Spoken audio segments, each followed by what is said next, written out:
सोलापूर जिल्ह्यातील 12 पैकी 9 नगर परिषदा या स्त्रियांसाठी राखीव असल्याने त्या ठिकाणी 9 महिलांना नगराध्यक्ष म्हणून नव्याने कारभार करण्याची संधी मिळाली आहे. बार्शीत भाजपाच्या तेजस्विनी कथले, मैंदर्गीत भाजपाच्या अंजली बाजारमठ, अनगरमध्ये भाजपाच्या प्राजक्ता पाटील, मोहोळमध्ये शिवसेनेच्या सिद्धी वस्त्रे, कुर्डुवाडीमध्ये उबाठा गटाच्या जयश्री भिसे, अकलूजमध्ये शरद पवार प्रणित राष्ट्रवादी काँग्रेस पक्षाच्या रेश्मा अडगळे, पंढरपूरमध्ये तीर्थक्षेत्र विकास आघाडीच्या डॉक्टर प्रणिती भालके, मंगळवेढ्यामध्ये तीर्थक्षेत्र विकास आघाडीच्या सुनंदा अवताडे, तर करमाळ्यामध्ये स्थानिक विकास आघाडीच्या मोहिनी सावंत या महिलांच्या हाती नगर परिषदेच्या कारभाराचा मुख्य धुरा असणार आहे.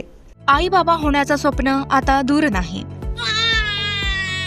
जागतिक स्तरावरील सर्वात यशस्वी टेस्ट ट्यूब बेबी केंद्रांपैकी एक ठरलेल्या शोभा नर्सिंग होम प्रायव्हेट लिमिटेडने आजवर 5,000हून अधिक टेस्ट ट्यूब बालकांना जन्म देऊन केला विक्रम. प्रगत तंत्रज्ञान, अत्याधुनिक उपकरणं व अनुभवी तज्ज्ञ कौशल्यपूर्ण डॉक्टरांची टीम, सुरक्षित आणि विश्वासार्ह उपचार. तुमच्या आनंदाच्या क्षणाचा मार्ग इथूनच सुरू होईल. एकदा अवश्य भेट द्या Shobha nursing home private limited, Murarji Peth, Seva Sadan शाळेसमोर, Solapur. संपर्क 7447745500 आणि 7447745501.